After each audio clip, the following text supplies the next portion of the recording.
Cloning vectors. हमारा जो plasmid होता है और बैक्टीरियोफेज होता है, उनके पास एबिलिटी होती है रेप्लिकेट करने की एक बैक्टीरियल सेल के अंदर, जो कि इंडिपेंडेंट होता है of control of chromosomal DNA. Bacteriophage क्योंकि इसके पास हाई नंबर पर सेल होता है, तो इसके पास हाई कॉपी नंबर होता है उनके जीनोम का एक बैक्टीरियल सेल के अंदर, जिनमें जैसे कि कुछ प्लाज्मेट है तो उनके पास 1 या 2 कॉपीज़ होती है पर सेल, लेकिन दूसरे के पास 15 से 100 कॉपीज़ होती है पर सेल। इनका नंबर और भी ज़्यादा हायर जा सकता है।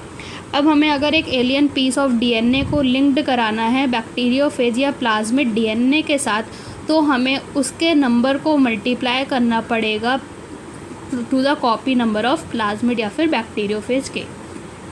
वेक्टर्स क्या होते हैं? ये हेल्प करते हैं easy linking of foreign DNA, एक फॉरेन डीएनए की इजी लिंकिंग को और सिलेक्शन ऑफ रिकॉम्बिनेंट्स को फ्रॉम नॉन रिकॉम्बिनेंट्स। अब कुछ फीचर्स हैं टू रिक्वायर्ड होते हैं फैसिलिटेट क्लोनिंग इनटू वेक्टर्स के लिए। पहला है ओरिजिन ऑफ रेप्लिकेशन, जिसको हम ओआरआई भी कहते हैं।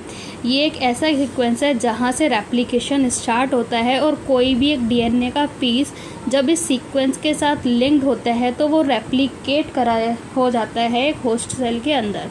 ये सीक्वेंस जो होता है ये रिस्पॉन्सिबल होता है कॉपी नंबर को कंट्रोल करने के लिए एक लिंक्ड डीएनए का। तो अगर किसी को अपनी कई सारी कॉपीज़ रिकवर करानी है अपने टारगेट डीएनए की, तो उसको क्लोन कराना पड़ेगा एक वेक्टर में जिसका ओरिजिन सपोर्ट करना चाहिए एक हाई कॉपी नंबर को। सेलेक्टेबल मार्कर्स ये क्या होते हैं? ये हेल्प करते हैं आइडेंटिफाई करने में और एलिमिनेट करने में नॉन ट्रांसफॉर्मेंट्स को, और सेलेक्टिवली परमिट करते हैं ट्रांसफॉर्मेंट्स की ग्रोथ के लिए। अब ट्रांसफॉर्मेशन एक ऐसा प्रोसीजर है जिसकी वजह से एक डीएनए का पीस इंट्रोड्यूस्ड कराया जाता है एक होस्ट के बैक्टीरियम में, जिससे जो जीन्स होता है जो इनकोड रेजिस्टेंस टू एंटीबायोटिक, जो इनकोड करता है रेजिस्टेंस टू एंटीबायोटिक, जैसे कि एम्फिसिलिन हो गया, क्लोरामफेनिकल, टेट्रासाइक्लिन या फिर कैनामाइसिन। अब ये सारे हमारे यूज़फुल सेलेक्टेबल मार्कर्स की तरह कंसीडर किए जाते हैं एक कोलाई के लिए। अब जो हमारा नॉर्मल कोलाई का सेल होता है ये इन सारे रेजिस्टेंस को कैरी नहीं करता against any of this antibiotics.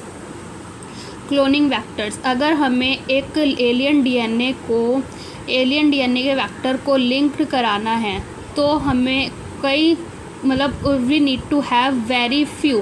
तो हमारे पास क्या होना चाहिए? बहुत ही कम या फिर प्रेफरेबली एक सिंगल रिकॉग्निशन साइट होनी चाहिए कॉमनली यूज्ड उस रेस्ट्रिक्शन एंजाइम्स के लिए जो यूज्ड होते हैं। अब एक से ज़्यादा रिकॉग्निशन साइट का प्रेजेंट होना एक वेक्टर के अंदर जनरेट कर देता है कई सारे फ्रैगमेंट्स को, जिससे कि जो जीन क्लोनिंग होती है वो कॉम्प्लिकेट हो जाती है। अब अगर हमें एक लाइगेशन कराना है एक एलियन डीएनए का, तो लाइगेशन जो होता है एलियन डीएनए का वो कराया जाता है एट अ रेस्ट्रिक्शन साइट जो कि प्रेजेंट होता है किसी भी 2 एंटीबायोटिक रेजिन्स में से एक में। जैसे कि अगर हमें लाइगेट कराना है एक फॉरेन डीएनए को बाम H1 साइट पे टेट्रासाइक्लिन रेजिस्टेंस जीन में वेक्टर PBR 322 में, तो जो रिकॉम्बिनेंट प्लाज्मिड होगा वो लूज़ कर देगा टेट्रासाइक्लिन रेजिस्टेंस को, जो किसकी वजह से? Due to insertion of foreign DNA. जैसे ही फॉरेन डीएनए आ जाएगा तो वो लूज़ कर देगा टेट्रासाइक्लिन रेजिस्टेंस को। पर फिर भी but it can still be selected out from, लेकिन अभी भी ये सेलेक्टेड हो सकते हैं नॉन रिकॉम्बिनेंट्स में से by plating the transformants on ampicillin containing medium. कैसे हो सकता है? नॉन ट्रांसफॉर्मेंट से कैसे सिलेक्टेड हो सकता है? अगर हम उस ट्रांसफॉर्मेंट को एम्फिसिलिन कंटेनिंग मीडियम पे प्लेट करा दें, तो जो ट्रांसफॉर्मेंट्स होंगे वो ग्रो कर जाएंगे एम्फिसिलिन कंटेनिंग मीडियम पे, तो फिर वो ट्रांसफर्ड हो जाएंगे उस मीडियम पे जो कंटेन करेगा टेट्रासाइक्लिन। अब जो रिकॉम्बिनेंट्स होंगे वो ग्रो कर जाएंगे एम्फिसिलिन कंटेनिंग मीडियम पे, लेकिन नहीं ग्रो हो पाएंगे जो कि टेट्रासाइक्लिन कंटेनिंग रेजिस्टेंस जीन होगा। अब बट जो नॉन रिकॉम्बिनेंट्स होंगे वो ग्रो कर जाएंगे एक मीडियम पे जो कंटेन करेगा दोनों ही एंटीबायोटिक्स को। अब एक एंटीबायोटिक रेजिस्टेंस जीन जो कि हेल्प करता है ट्रांसफॉर्मेंट्स को सिलेक्ट करने में, बल्कि और वेरस जो दूसरा एंटीबायोटिक रेजिस्टेंस जीन होता है वो इनएक्टिवेट हो जाता है ड्यू टू इंसर्शन, मतलब आने की वजह से इंसर्ट होने की वजह से वो इनएक्टिवेट हो जाता है। किसकी वजह से? एक एलियन डीएनए के आने की वजह से, और हेल्प करता है रिकॉम्बिनेंट्स को सेलेक्ट करने में। जैसा कि अगर हम यहाँ पे डायग्राम में देखें तो ये एक वेक्टर है जो कि PBR322 का है। इसके पास अपनी 2 रेस्ट्रिक्शन, जैसे यहाँ पे जो एंटीबायोटिक रेजिस्टेंस जीन है इसके पास अपनी 2 एंटीबायोटिक रेजिस्टेंस जीन है, एम्फिसिलिन और टेट्रासाइक्लिन। और ये जो यहाँ पे ROP है ये कोड करता है प्रोटीन्स के लिए जो इन्वॉल्व होते हैं प्लाज्मिड के रेप्लिकेशन में। इसके पास जो साइट होती है वो PVU2 होती है। एम्फिसिलिन के पास जो साइट होती है वो PVU1 और PST1 होती है। टेट्रासाइक्लिन के पास जो साइट्स होती हैं वो BAM-H1 होती है और SAL1 होती है। और यहाँ पे हमारी EcoR1, CLAV1 और HIND3 होती है। तो अगर आपको इसकी ट्रिक देखनी है तो आप मेरे शॉर्ट्स में देख सकते हैं। अब जो सिलेक्शन होता है रिकॉम्बिनेंट्स का एक एंटीबायोटिक के इनएक्टिवेशन की वजह से ये एक कम्बरसम प्रोसीजर है, क्योंकि ये रिक्वायर करता है साइमल्टेनियस प्लेटिंग ऑन 2 प्लेट्स जिसके पास अलग अलग एंटीबायोटिक्स होती हैं। इसीलिए जो अल्टरनेटिव सेलेक्टेबल मार्कर्स होते हैं वो डेवलप करे जाते हैं जो डिफ्रेंशिएट करता है, मतलब अलग अलग करता है एक रिकॉम्बिनेंट को नॉन रिकॉम्बिनेंट्स पे। किसके बेसिस पे? On the basis of their ability to produce colour in the presence of chromogenic substrate. जैसे कि इसमें जो एक रिकॉम्बिनेंट डीएनए है उसको इंसर्ट कराया गया कोडिंग सीक्वेंस के साथ ऑफ एंजाइम जो कि बीटा गैलेक्टोसाइडेज है, जिससे क्या रिजल्ट आया? ये इनएक्टिवेशन हो गया जीन्स का for the synthesis of enzyme, जो रेफर्ड टू एज, जिसको हम क्या कहते हैं? इंसर्शनल इनएक्टिवेशन, मतलब इंसर्ट होने की वजह से इनएक्टिव हो गया। अब जो प्रेजेंस है क्रोमोजेनिक सबस्ट्रेट का वो हमें ब्लू कलर की कॉलोनीज देता है अगर हमारा प्लाज्मिड बैक्टीरिया में इंसर्ट नहीं हुआ तो। और प्रेजेंस ऑफ इंसर्ट, अगर इंसर्ट हुआ है तो उससे क्या रिजल्ट आएगा? जो इंसर्शनल इनएक्टिवेशन होगा अल्फा गैलेक्टोसाइडेज का, तो colonies do not produce any colour दिखाएगा जब वो इंसर्ट नहीं हुआ होगा। अगर वो इंसर्ट हो गया तो वो कलर नहीं दिखाएगा, तो वो आइडेंटिफाइड करा जाएगा एज अ रिकॉम्बिनेंट कॉलोनीज। अब 4th, vectors for cloning gene in plants and animals, जैसे कि एग्रोबैक्टीरियम ट्यूमेफिशियंस जो कि एक पैथोजन है कई सारे डाइकॉट प्लांट का। ये डिलीवर करता है एक एलियन पीस ऑफ डीएनए जिसको हम tDNA या फिर ट्रांसफॉर्म नॉर्मल, जो tDNA कहते हैं, जो कि ट्रांसफ़र करता है नॉर्मल प्लांट सेल को एक ट्यूमर में और डायरेक्ट कर देता है इस ट्यूमर सेल्स को, ताकि ये प्रोड्यूस कर सके कुछ केमिकल्स जो इस पैथोजन को रिक्वायर्ड होते हैं। ऐसे ही सिमिलरली एक रेट्रोवायरस होता है एनिमल्स के अंदर जिनके पास एबिलिटी होती है to transform normal cells into cancerous cells, मतलब एक नॉर्मल सेल को कैंसर सेल में ट्रांसफ़र करने की।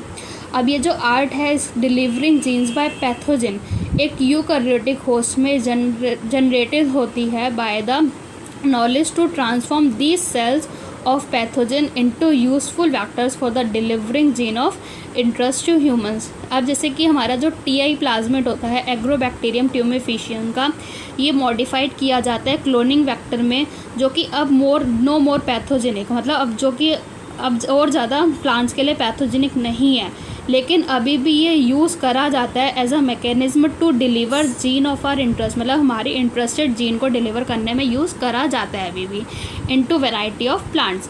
ऐसे ही similarly retrovirus has been disarmed and now use to deliver desirable gene. अब ये यूज़ करा जाता है टू डिलीवर डिज़ायरेबल जीन एक एनिमल सेल में। तो एक बार अगर जीन या फिर एक DNA फ्रेगमेंट लाइगेट हो गया एक सूटेबल वेक्टर के अंदर, तो ये ट्रांसफ़र कर दिया जाएगा एक बैक्टीरियल, प्लांट या फिर एनिमल के होस्ट में, जहाँ पे अपने आप को मल्टीप्लाई कर देगा। कॉम्पिटेंट होस्ट किस चीज़ के लिए काम आता है? For transformation with recombinant DNA। अब ये DNA जो कि हाइड्रोफिलिक मॉलिक्यूल होने के बाद भी ये पास नहीं कर पाता सेल मेम्ब्रेन, मतलब हाइड्रोफिलिक है, मतलब ये सॉल्यूबल होता है, तो सॉल्यूबल होने के बाद भी ये सेल मेम्ब्रेन को पास नहीं कर पाता। क्यों नहीं कर पाता? क्योंकि ये जो मेम्ब्रेन है ये प्राइमरीली कंपोज्ड होती है एक हाइड्रोफोबिक लिपिड बाइलेयर की। तो अगर to force bacteria to take up the plasmid, तो बैक्टीरियल सेल को क्या होना चाहिए, कॉम्पिटेंट होना चाहिए ताकि वो डीएनए ले सके। ये कराया जाता है बाय ट्रीटिंग दैम विद एक specific concentration of divalent cation की, जैसे कि कैल्शियम 2+ है, जिससे क्या हो जाता है, एफिशिएंसी इंक्रीज हो जाती है within which DNA enters the bacterium through pores in its cell wall. अभी जो रिकॉम्बिनेंट डीएनए है फोर्स करा जाता है कुछ सेल्स के अंदर by incubating the cells with recombinant DNA ice में, जो कि फॉलोअप्ड होता है by placing them briefly at 42 degree Celsius, जो कि एक हीट शॉक मेथड है, and then putting back them on ice, और फिर उसको हम वापसी आइस पे रख देते हैं, जिसकी वजह से जो इन बैक्टीरिया है ये इनेबल हो जाता है to take up the recombinant DNA. This is not only way to introduce alien DNA into host cell. ये सिर्फ एक तरीका नहीं है कि हमें एलियन डीएनए को होस्ट सेल में डालना है, बल्कि और भी है, जैसे कि माइक्रो इंजेक्शन। ये क्या करते हैं, रिकॉम्बिनेंट डीएनए को डायरेक्टली इंजेक्ट कर देता है एनिमल सेल के न्यूक्लियस के अंदर। दूसरा है बायोलिस्टिक या फिर जीन गन मेथड। इसमें क्या होता है, ये प्लांट्स के लिए होता है, जिसमें सेल्स बम्बार्डेड किया जाते हैं हाई वेलोसिटी माइक्रो पार्टिकल्स के साथ, जो कि गोल्ड है या फिर टंगस्टन है, जो कोटेड होता है डीएनए से। अब ये यूज़ करता है डिसआर्म्ड पैथोजन वेक्टर्स, जो कि अलाउ करता है to infect the cell to transfer recombinant DNA into the host.